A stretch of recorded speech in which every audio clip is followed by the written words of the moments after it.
tutto come ti ho detto. Sono qui! Elia! Non mi interessa un fisico scolpito. Chiaro? Forma come seduttore. Una lista che si fa guidare dalla personal trainer. Questo mi mancava. La alfombra roja nunca cuenta el final. Bajo un mar de flashes, Verónica Echegui parecía invencible. Una presencia magnética, el tipo de mirada que te obliga a seguirla con la cámara. Pero el 24 de agosto de 2025, en el Hospital Universitario 12 de Octubre de Madrid, el silencio reemplazó los aplausos. Tenía 42 años. España amaneció con titulares que sonaban a imposible, y aún así eran ciertos. ¿Cómo se apaga tan pronto una luz así, cuando su brillo parecía apenas empezar a madurar? Durante años, Verónica convirtió cada papel en un territorio propio. Irrumpió con fuerza en 2006 con Yo soy la Juani, sumó nominaciones al Goya y en 2020 conquistó uno por Tótem Loba, su corto como directora y productora. Detrás de esa racha creativa había una disciplina feroz y una reserva íntima. Su enfermedad, guardada con discreción casi religiosa, conocida solo por quienes la amaban de verdad. Afuera, el mundo celebraba sus personajes. Adentro, ella peleaba en silencio. Cuando la noticia estalló, colegas, cineastas y autoridades se volcaron en homenajes que parecían intentar lo imposible: abarcar a la mujer, al artista y al mito incipiente. Pero ninguna elegía resuelve la pregunta que duele. Si el cine es memoria, ¿basta para retenerla? Esta es la historia de una actriz que parecía tenerlo todo y que, contra el guión de la fama, eligió guardar su batalla lejos del foco. Hoy abrimos esa puerta entre la luz y la sombra, no para invadirla, sino para entender qué nos deja su paso breve y fulgurante. Nació el 16 de junio de 1982, en Madrid, en el barrio de Lavapiés, un lugar donde las calles estrechas y las fachadas gastadas guardaban historias de migrantes, comerciantes y artistas callejeros. Verónica Echegui creció entre ese bullicio, en una familia que, sin pertenecer a la élite cultural, siempre valoró la curiosidad y la expresión creativa. Su madre trabajaba como educadora infantil, su padre como funcionario. En casa nunca sobraba el dinero, pero sí el empeño de ofrecer a sus hijos un entorno estable, aunque sencillo. Aquella infancia madrileña, entre patios interiores y juegos improvisados, le marcó para siempre. La sensación de estar rodeada de vida, pero al mismo tiempo sentir cierta distancia, como si algo en su interior buscara un escenario más grande. Desde pequeña mostró un temperamento inquieto. Mientras otras niñas jugaban a las muñecas, ella pasaba horas inventando personajes y representando diálogos frente al espejo. Hubo un detalle revelador.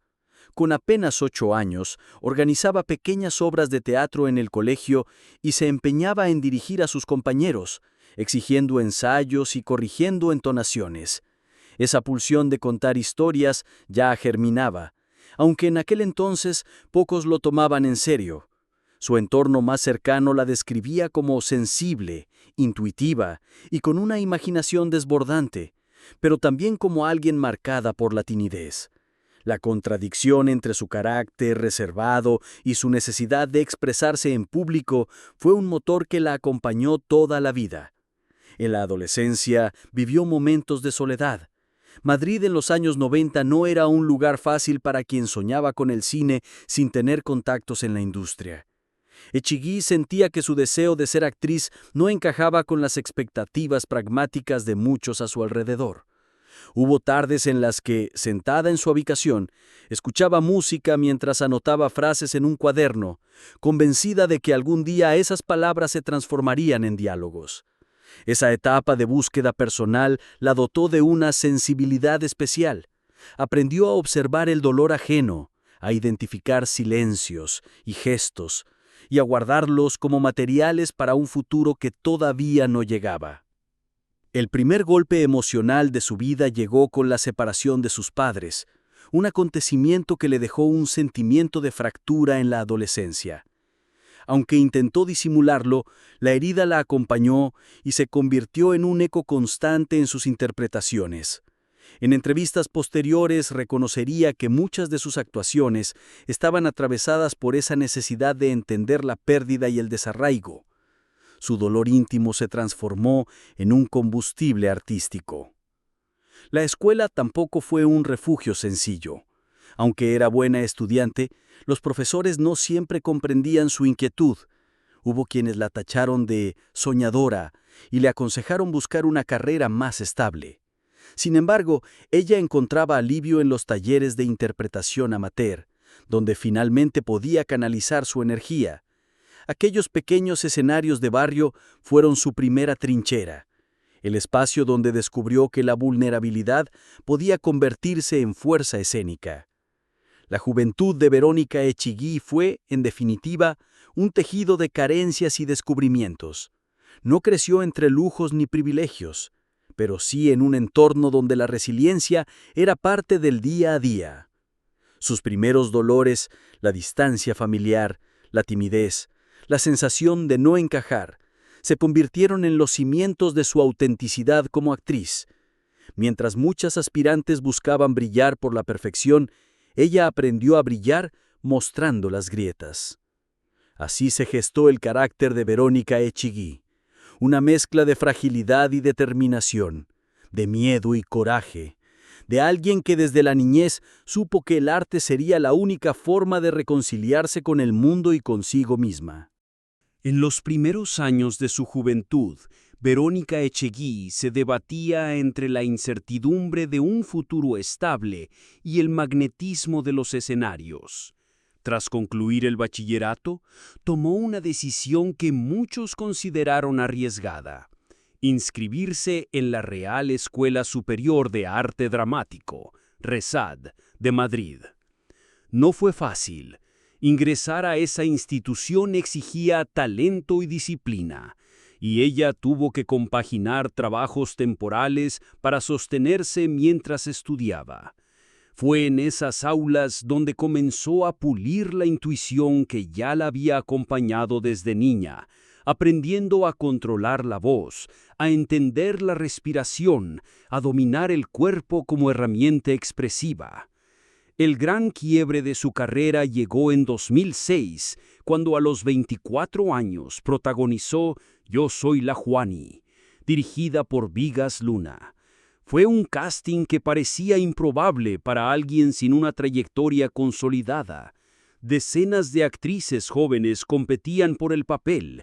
Sin embargo, Verónica se presentó con una mezcla de nervio y autenticidad que desarmó al propio director.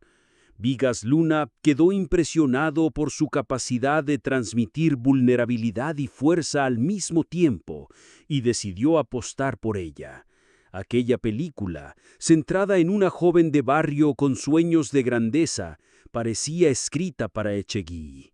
La Juani era un espejo de su propia vida, con sus ansias, su rebeldía y su búsqueda de identidad. El estreno fue un auténtico terremoto.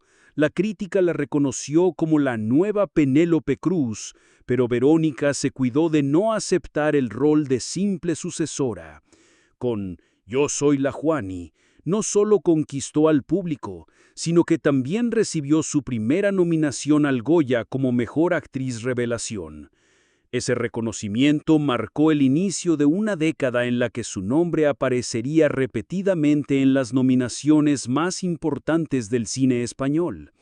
En 2010 fue nominada de nuevo al Goya como Mejor Actriz por La mujer sin piano, en 2012 por Katmandú, Un espejo en el cielo, y más adelante consolidaría su prestigio con títulos como La niebla y la doncella o series internacionales de Netflix, ampliando así su presencia fuera de España.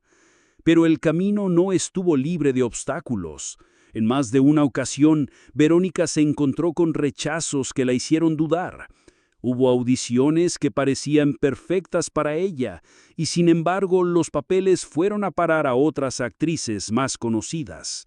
Esos momentos fueron duros, pero fortalecieron su carácter. En entrevistas, confesaba que cada no era una oportunidad para volver más preparada, más consciente de quién era ella como intérprete. La precariedad del oficio también la golpeó. Entre rodajes debía recurrir a trabajos ocasionales para mantenerse, recordándole que la fama era frágil y que la perseverancia era la única garantía de futuro. Su versatilidad fue otro de los factores decisivos. No se encasilló en un solo tipo de papel. Pasó de interpretar a mujeres vulnerables y marginales a personajes complejos en dramas psicológicos, y también supo desenvolverse en comedias románticas. Esa capacidad de transitar entre géneros le abrió puertas tanto en el cine independiente como en producciones de mayor presupuesto. Su elección de proyectos fue siempre arriesgada, guiada por el instinto más que por la conveniencia comercial, lo que la consolidó como una actriz de culto en el panorama español. Años después, en 2020, alcanzó un punto simbólico de madurez artística al ganar el Goya a Mejor Cortometraje de Ficción por Tótem Loba, no como actriz, sino como directora y productora. Ese logro confirmó que su talento no se limitaba a la interpretación, también sabía crear universos narrativos propios. Fue, de alguna manera, la culminación de un recorrido que comenzó en una habitación modesta de Larapiés, con una niña escribiendo frases en un cuaderno, y que ahora se expresaba en la pantalla grande con un lenguaje cinematográfico maduro. El ascenso de Verónica Echegui no fue producto de la casualidad, fue la consecuencia de una suma de heridas personales, disciplina académica, coraje en cada audición y una intuición artística que pocas veces se encuentran juntas en una sola persona. En menos de 2 décadas, pasó de ser una joven desconocida a convertirse en una de las actrices más respetadas de su generación, abriendo una puerta que parecía destinada a permanecer cerrada. El brillo de la fama tiene siempre un reverso oscuro, y para Verónica Echegui esa dualidad fue inevitable. Durante más de una década, su nombre resonó en festivales, entrevistas y alfombras rojas. Las cámaras la perseguían en San Sebastián, en Málaga, en los estrenos madrileños, y su imagen aparecía con frecuencia en revistas culturales que la presentaban como la heredera natural del nuevo cine español. Sin embargo, detrás de cada flash había una mujer que lidiaba con presiones invisibles. La primera carga fue la comparación constante. Ser llamada la nueva Penélope Cruz le abrió puertas, pero también le impuso un peso difícil de sobrellevar. Echegui buscaba ser reconocida por su singularidad, no como un reflejo de otra figura. Esa sombra mediática la empujó a elegir papeles cada vez más arriesgados, proyectos independientes que no siempre garantizaban éxito de taquilla, pero sí autenticidad artística. Esa necesidad de diferenciarse, aunque admirable, la expuso a críticas feroces cuando alguna película no alcanzaba las expectativas. En lo personal, la fama alteró sus vínculos íntimos. Verónica mantenía su vida privada con un hermetismo casi absoluto. Durante años se relacionó con el también actor Alex García, con quien compartió rodajes y silencios cómplices. Pero las exigencias de la carrera, los viajes y la exposición constante pusieron a prueba su estabilidad sentimental. Aunque nunca protagonizó escándalos mediáticos sonados, las especulaciones sobre su vida amorosa eran un recordatorio permanente de que el anonimato ya no existía. El desgaste emocional se intensificó con el tiempo. A mediados de la década de 2010, mientras sus colegas parecían multiplicar proyectos, ella comenzaba a espaciar sus apariciones.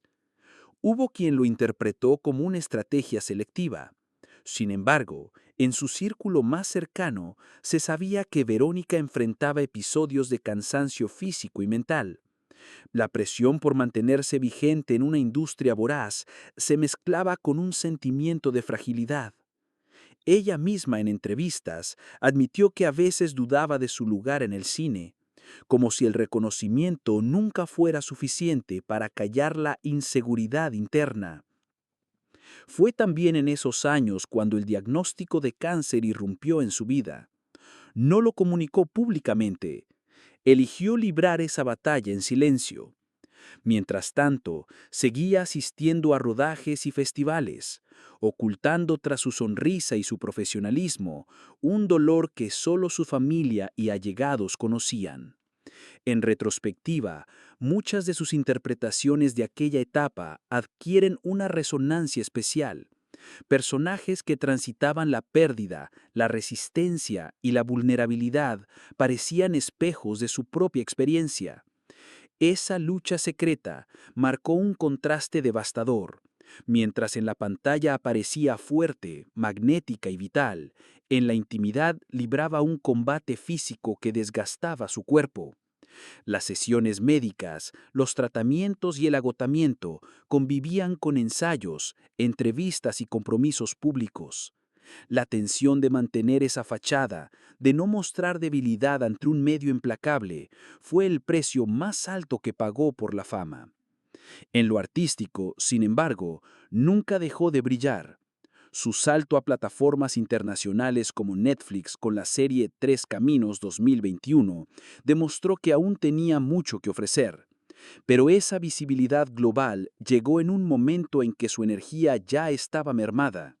Lo que para el mundo era una expansión prometedora, para ella representaba un esfuerzo titánico, casi heroico. El fulgor externo y la sombra interna convivieron hasta el final de sus días. La actriz que para el público representaba determinación y carisma, era al mismo tiempo una mujer enfrentando una fragilidad radical. La paradoja resume con crudeza su trayectoria. Alcanzar la cima le exigió ocultar la batalla más dura de su vida. El 24 de agosto de 2025, la noticia recorrió España con la velocidad de un relámpago. Verónica Echegui había muerto a los 42 años en el Hospital Universitario 12 de Octubre de Madrid. Hasta ese momento, la mayor parte del público desconocía que llevaba tiempo luchando contra un cáncer. Su decisión de mantener en privado la enfermedad sorprendió tanto como su partida, porque nunca dejó que el dolor interrumpiera su oficio. Había seguido trabajando, apareciendo en festivales, apoyando proyectos de cine independiente y manteniendo su presencia como si nada sucediera. El golpe final no fue solo su muerte, sino la revelación de una vida vivida en silencio, paralelo al foco mediático. En aquellos últimos meses, quienes la rodeaban percibían la fragilidad detrás de su sonrisa. Su pareja y su familia más cercana fueron testigos de la lucha diaria, los tratamientos, el agotamiento, la incertidumbre, pero también vieron cómo, incluso en medio del cansancio, Verónica se aferraba a los guiones, a las conversaciones creativas, a ese impulso vital que había abarcado toda su carrera. En entrevistas que hoy adquieren un tono premonitorio, hablaba de la importancia de ser fiel a uno mismo, de encontrar sentido en cada proyecto y de no dejarse consumir por la ansiedad del éxito. La noticia de su muerte provocó una avalancha de reacciones. Actores y directores expresaron su conmoción. El presidente Pedro Sánchez publicó un mensaje en redes sociales reconociendo su talento y la huella que dejaba en el cine español. Amigos y compañeros de profesión compartieron anécdotas íntimas, la generosidad en un rodaje, la risa contagiosa entre toma y toma, la entrega absoluta al arte. Los periódicos dedicaron portadas a su recuerdo y las redes sociales se llenaron de mensajes de fans que, más allá de su filmografía, la recordaban como alguien que irradiaba cercanía y autenticidad. El velorio, celebrado en Madrid, reunió a familiares, amigos y colegas. El ambiente era de incredulidad. Muchos aún no asimilaban cómo una actriz en plena madurez creativa podía desaparecer de manera tan abrupta. Los aplausos que solían acompañar sus estrenos se transformaron en silencios cargados de lágrimas. Cada corona de flores, cada gesto de despedida, parecía intentar detener lo irreversible. En el aire flotaba la sensación de que algo quedó incompleto, como si el relato de Verónica se hubiera cortado en un clímax, dejando escenas por filmar y personajes por encarnar. El golpe final, más allá de la muerte, fue la conciencia colectiva de que Verónica eligió vivir su batalla sin convertirla en espectáculo. En un mundo donde todo se expone, ella optó por la discreción, por proteger su intimidad hasta el último día. Ese gesto, lejos de restar, engrandece su figura. La actriz que se entregaba por completo en cada papel también supo reservarse un espacio propio, inaccesible al público. Y así, la mañana del 24 de agosto quedó marcada no solo por la pérdida de una intérprete brillante, sino por el eco de una vida breve, intensa y profundamente humana. El golpe final fue duro y definitivo, pero también revelador. Recordó a todos que detrás del mito había una mujer que, incluso en la fragilidad, decidió escribir su propio guión. La muerte de Verónica Echegui dejó un vacío imposible de llenar, pero también un legado que trasciende su ausencia física. En apenas 2 décadas de carrera, se convirtió en una de las intérpretes más respetadas del cine español. No tanto por acumular títulos comerciales, sino por la profundidad y honestidad que imprimió en cada papel. Desde Yo soy la Juani hasta Katmandú, un espejo en el cielo, pasando por su multipremiado cortometraje Tótem Loba. Su obra revela una coherencia, la búsqueda constante de la verdad en la ficción. Nunca aceptó personajes por conveniencia, los escogía por resonancia, por la posibilidad de explorar lo humano en toda su complejidad. Su legado artístico se mide también en la valentía de abrir caminos a una generación de actrices que hoy encuentran en ella un referente. Verónica demostró que no era necesario encasillarse en los cánones de la industria para alcanzar reconocimiento. Su carrera es prueba de que la autenticidad puede ser más poderosa que la fama pasajera. Esa actitud desafiante inspiró a jóvenes intérpretes que la vieron como una pionera. Alguien que, sin traicionar su esencia, logró llegar a festivales internacionales y a plataformas globales. Más allá de la pantalla, su influencia radica en la ética de trabajo que transmitía. Compañeros de rodaje recuerdan cómo se preparaba con disciplina casi obsesiva, cómo respetaba cada detalle técnico, cómo trataba con cercanía a los equipos, sin importar jerarquías. Para muchos, esa generosidad fue tan impactante como sus actuaciones. Ese es otro aspecto de su herencia, la idea de que el cine no es solo talento individual, sino construcción colectiva. El reconocimiento institucional también forma parte de su legado. 4 nominaciones a los premios Goya como actriz y finalmente un Goya como directora en el 2022 consolidaron su nombre en la historia del cine español. Su cortometraje, Tótem Loba, no solo le dio un premio, sino que evidenció su capacidad de narrar desde el otro lado de la cámara, abriendo la posibilidad de que, de haber vivido más, habría desarrollado una carrera prometedora como cineasta. En lo humano, su decisión de vivir su enfermedad en silencio y con dignidad es otra lección que queda. En tiempos donde la intimidad parece inexistente, Verónica defendió el derecho a preservar lo más personal, recordando que la vulnerabilidad no siempre tiene que convertirse en espectáculo. Esa postura reforzó la admiración hacia ella tras su muerte. No solo era una gran actriz, sino una mujer que supo mantener el control sobre su propia narrativa hasta el final. Hoy, al evocar su nombre, lo que persiste no es la tristeza de la pérdida, sino la fuerza de su obra. Sus películas se siguen proyectando, sus entrevistas circulan como testimonio de su lucidez, y su recuerdo late en cada espectador que alguna vez se vio reflejado en sus personajes. El cine, como ella sabía, es memoria, y mientras exista una sala, una pantalla o un espectador dispuesto a dejarse conmover, Verónica Echegui seguirá viva en la cultura. El legado de Verónica es, en última instancia, un recordatorio de lo efímero y lo eterno. Efímero, porque su vida se apagó demasiado pronto. Eterno, porque lo que entregó en tan poco tiempo basta para permanecer. No se trata solo de aplaudir a la actriz, sino de comprender a la mujer que eligió siempre la autenticidad, aunque el precio fuera alto. Su historia no cierra con su muerte, sino que se proyecta hacia el futuro, como un eco que invita a valorar la honestidad, la pasión y la humanidad en el arte y en la vida.